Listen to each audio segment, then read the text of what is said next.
Good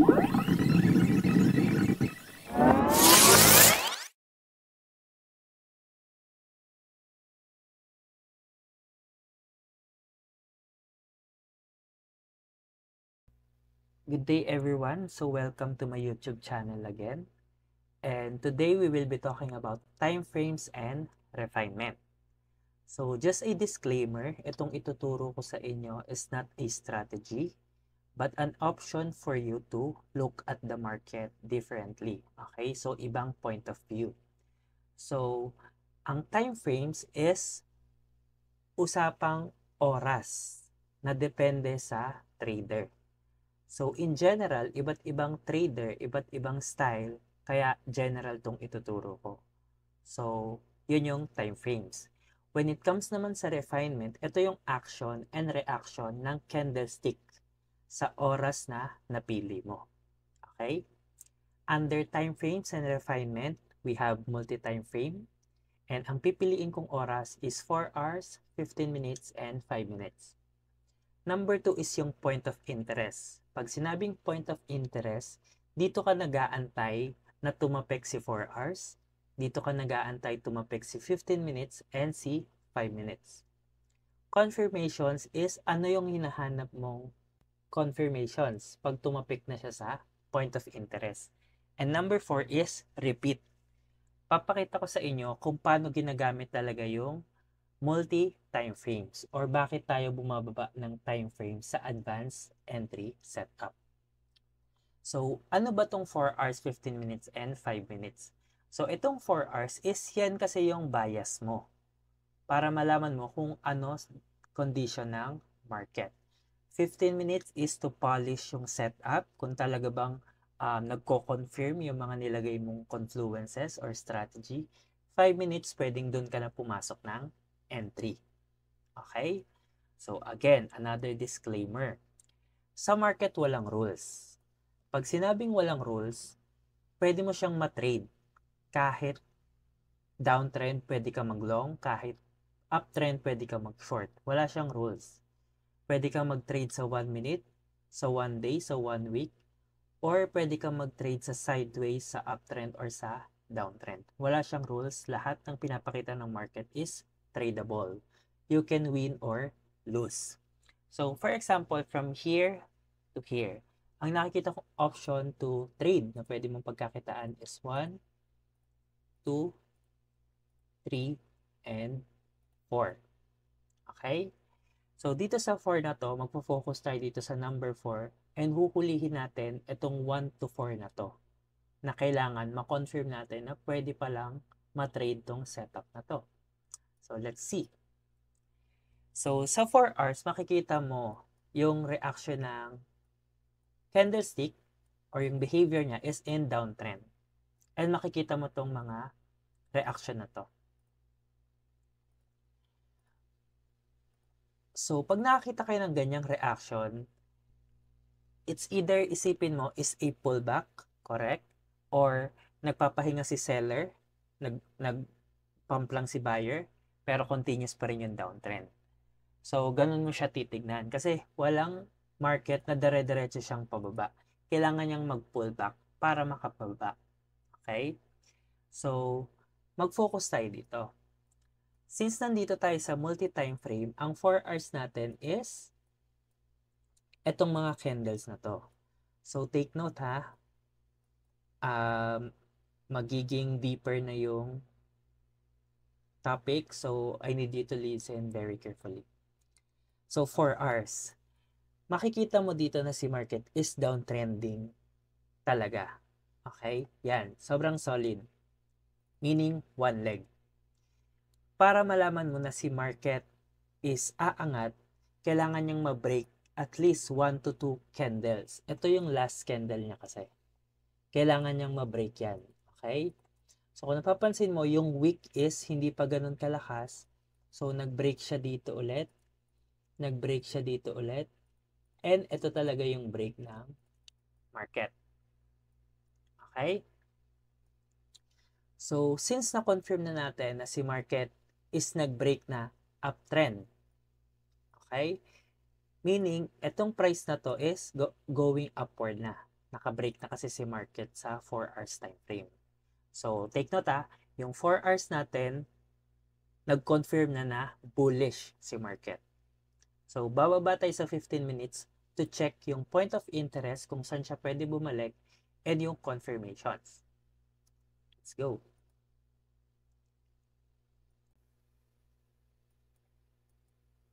Okay.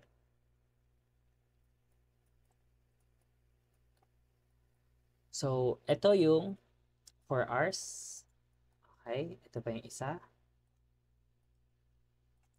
Ito yung isa. Ito yung isa. Okay. So, kung mapapansin mo dun sa 4 hours, na hindi valid yung SIP ni market sa 4 hours. Hindi valid yung breakout niya kasi weak lang yung pinakita. Which is mas maganda nga yung example na yon. Kasi dito sa 15 minutes, nag-close yung candle na to sa taas ng 15 minutes. Okay? So, once na nandito ka na sa 15 minutes, andito na yung mga confirmation. Balik na tayo dun Saan na yun? Okay, so 15 minutes na to. So, sa 15 minutes na umangat si market, within this area, dito, pati dito sa high niya, malalaman mo kung asan yung point of interest, saan ka pwedeng bumalik. Okay? Ito yung mga option na pwede nyong makita, which is yung familiar sa inyo is yung order block. Okay? Pwedeng this liquidity lang. Okay? Pwedeng this polarity here. Okay? Pwedeng this imbalance.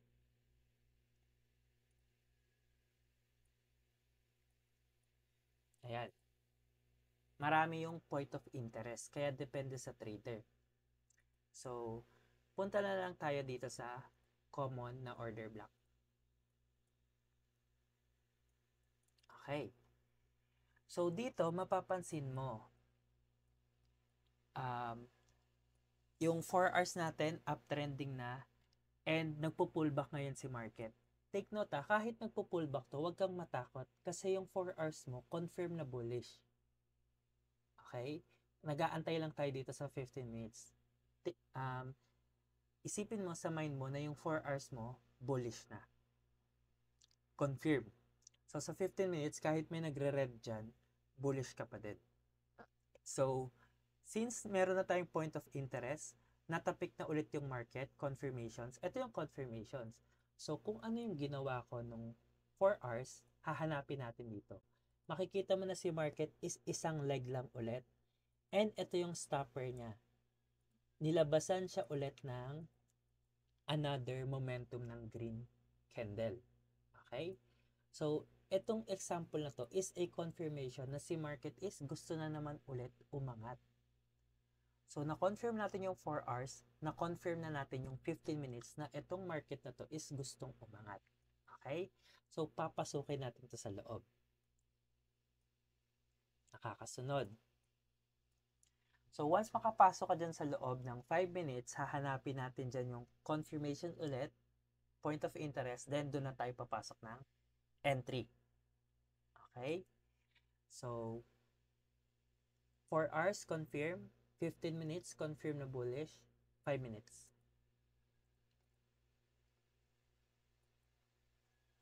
Right? So, take note ito yung taas ng 15 minutes. May nag-sweep siya dyan. Mapapansin mo na after ni market, mag-react ulit. Okay, nag-react na siya. Pataas. Okay, yung pataas na yan. Ito. 5 minutes na to Dito ka ulit hahanap ng POI mo. Okay? Or confluences or point of interest kung saan pwedeng bumalik si market. Diyan, sa area na yan. So, saan pwede siyang bumalik? Pwedeng ulit sa liquidity. Take note, tapos na yun dito. Pwedeng ulit dito sa polarity. Okay? Which is my favorite. And kung saan, yung makita nyo dyan na pwede niyang balikan. Okay? So, take natin tong polarity. Yan. So, sa 4 hours mo, naka-confirm ka na bullish. Sa 15 minutes, bullish din. Sa 5 minutes, eto na yung confirmation mo. Okay? Or yung entry. Na pag eto binalikan ni market and nag-react, possible na uptrend. Okay? So, nasa 5 minutes na tayo. Point of interest natin, eto. And makikita mo na yung nag-confirm na si market. Paano siya nag-confirm? Okay? Nag-confirm siya by rejecting the price here. Okay? So, mapapansin mo na si market is continuously going up na. And dun mo malalaman na itong trade na to is pwedeng pasukat. So, kung nag-long ka dito, ang advisable na stop loss talaga is nandito sa structure. 15-minute structure to. Kung gusto mo i-4 hours dito dapat. Pero dito na lang sa 15 minutes. So, kailangan mo kasing maging careful sa stop loss kasi pwede siyang mag-react dyan then bumaba pa rin siya dito. What if meron pang confirmation dito or another na babalikan? So, dun ka magiging careful kasi hindi mo pa maa-assure na si market dito is nag-react na. Kasi itong market na ina-example ko is tapos na. So, then, nandito na yung multi-time frame, 4 hours, 15 minutes, 5 minutes, confirm na yung long. Point of interest, check. Confirmations, check. And yan, repeat mo lang. So, advisable take profit. Usually, itong take profit na to, dito lang talaga dapat yan sa high. Okay? Yan na talaga yung take profit. Nagiging attracted lang talaga tayo sa super taas na target, kaya minsan, na-SL tayo. Okay? Pero kung ite-trade ko to dito ko lang kukunin yan. Okay? SL lang yung aalagaan mo. So, pero mo, makakuha ka na dyan ng 2.4 RR. And halos yung capital mo na doble na. Ganun lang kasimple. And uulitin mo lang siya yung ganitong 1 to 4 sa kahit na anong makita mo. Okay? So, ang example natin ngayon is downtrend. Pero pag nakakita ka ng uptrend, same lang din yon. Okay? So, bigyan ko kayo ng quick example and nahanap tayo ng another picture. Okay? Try natin sa BTC.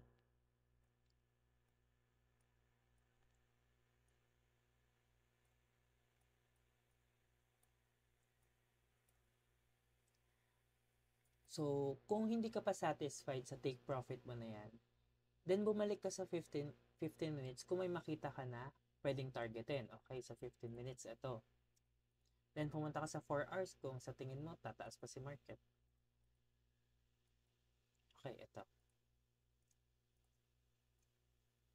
Okay? So, kung napansin mo, nandito ka palang dito mo palang ginagawa yung plan mo. Pero si market is going na all the way sa 15 minutes, ito yung 15 minutes, and 4 hours. Okay? So, dyan na siya papunta. And, yun no, nakaka-confirm ka na from 4 hours, 15 minutes, and 5 minutes. So, actually, pag ginawa mo to, matagal talaga yung plan na execute. That's because 4 hours. Bago mo pa ma-confirm yan, kailangan mo ng 4 hours candle. Every candle is 4 hours. So, yung iba, nagta 30 minutes, 5 minutes, and 1 minute. Then, mag-i-incur ka ng masyadong risky type of entry model. That's because lower time frame na yung pinag-aaralan mo. So, let's go sa ibang example ng coin and apply natin to ulit. So, hindi ko na i-explain ng detailed pero papasadahan ko na lang. So, sa BTC tayo.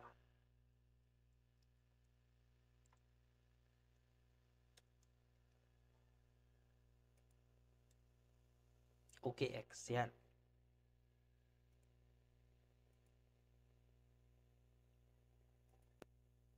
Yan, Bybit malinis. Okay. So, capture ko yung mga possible na pwede kang mag-earn dito.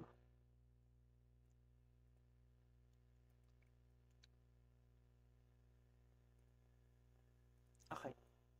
Ouch. Ouch. So, nandito tayo sa stopper. Confirm na si market is going up. Ayan, nakita niyo na yung green candle. So, baba na ako sa 15 minutes. Siya.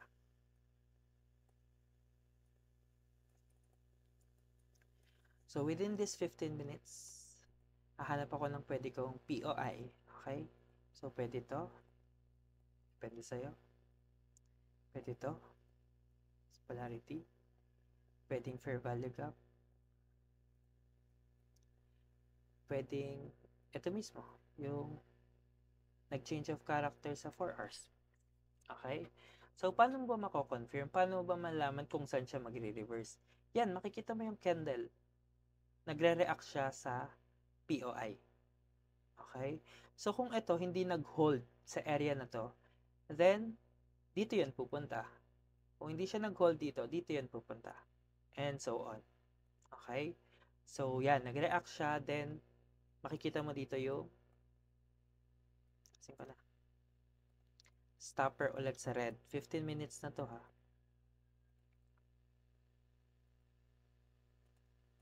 Okay. And pinakitaan tayo ng bullish candle. So, dito malaman na bullish to. Wait lang. Ibigay ko kayo ng example.